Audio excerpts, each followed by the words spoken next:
delituosa. Ela não ia, por exemplo, ter direito à progressão de pena. Uma pessoa que tem um enquadramento, ela não tem mais a presunção de inocência.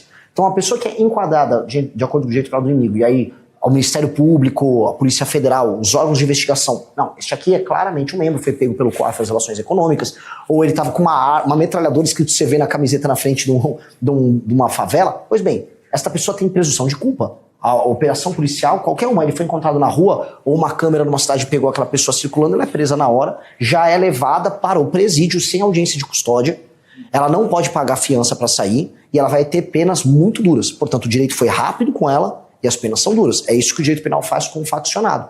Então, nós precisamos atuar dessa maneira, e isso vai incorrer do pequeno traficante ao grande traficante, do Oruan de Olane. Renan, se eleito presidente, você vai governar um país que tem um poder judiciário que aplica a Constituição de 88. E por mais que você fale em direito penal do inimigo, como que você compatibilizaria isso com essa estrutura que existe? Os juízes vão continuar julgando, os ministros vão continuar dando decisões. Como concretizar essa ideia sua? Primeira coisa que vai ser muito engraçado se o STF se opor ao direito penal do inimigo sendo aplicado por nós contra o crime organizado, quando o próprio STF aplicou o direito penal do inimigo contra o Bolsonaro e a turma do dia 8 de janeiro. Eles fizeram isso. Foi criado um inimigo, e o inimigo era basicamente o bolsonarismo, e aí a lei era rápida, o inquérito era veloz, e as punições muito duras. Foi basicamente o que o STF fez, foi a aplicação do direito penal do inimigo, porque o próprio STF sabe que funciona. Tanto funciona que eles utilizaram contra o inimigo deles. Eu vou avisar, STF, isso aqui foi uma operação exótica que não passou na prática pelo legislativo. Nós formalizamos isso no legislativo, agora nós vamos executar. Você vai se opor? Então, se eu fizer uma operação, por exemplo, em Santa Quitéria, no Ceará, ou fizer uma operação na Rocinha, se eu vier uma decisão do STF falando não pode cumprir, eu tendo passado no legislativo, tendo cumprido todo o processo legislativo, eu não vou respeitar a decisão que vier do STF. Eu não vou cumpri-la, porque é uma decisão eminentemente ilegal.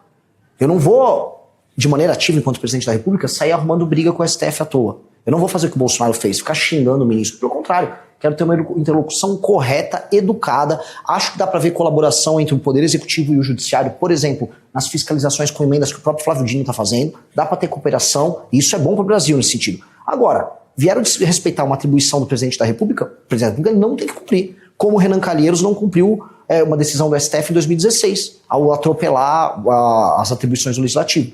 Será assim, sem show, sem grito.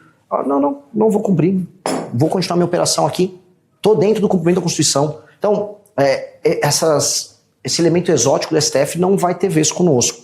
Eu também não tenho nada, não estou devendo nada para ninguém, estou bem tranquilo com relação a isso. E aí entra a segunda coisa, que é a aplicação erga omnes em todo o judiciário.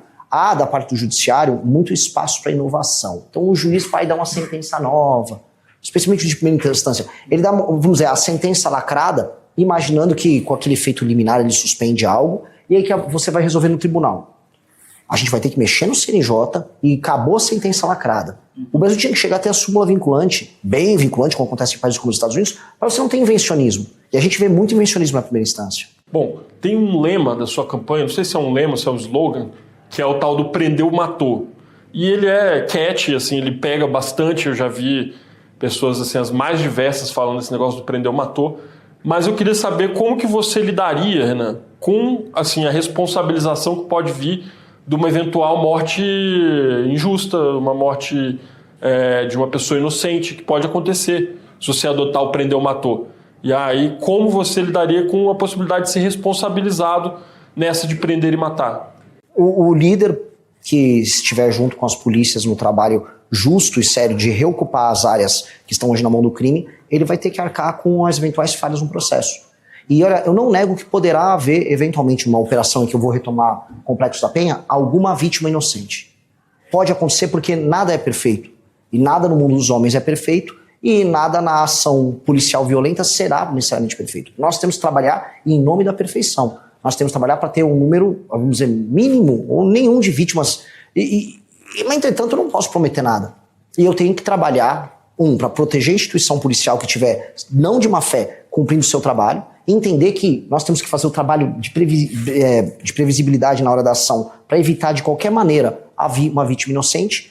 Mas, dito isso, é um cenário de guerra. Dito isso, a inação, o medo de agir, faz com que pessoas morram na casa das dezenas todos os dias. Então a minha fraqueza está permitindo os outros morrerem diariamente na casa das dezenas. Tem dias que é na casa das centenas. E a única coisa que me resta é correr o risco e evitar essas mortes, eliminando quem tem que ser eliminado, que são os membros do crime organizado. Agora, o prendeu matou, né, para quem está curioso, prendeu ou matou. Se você vai numa operação na favela e as pessoas se entregam, elas estão presas. Se ele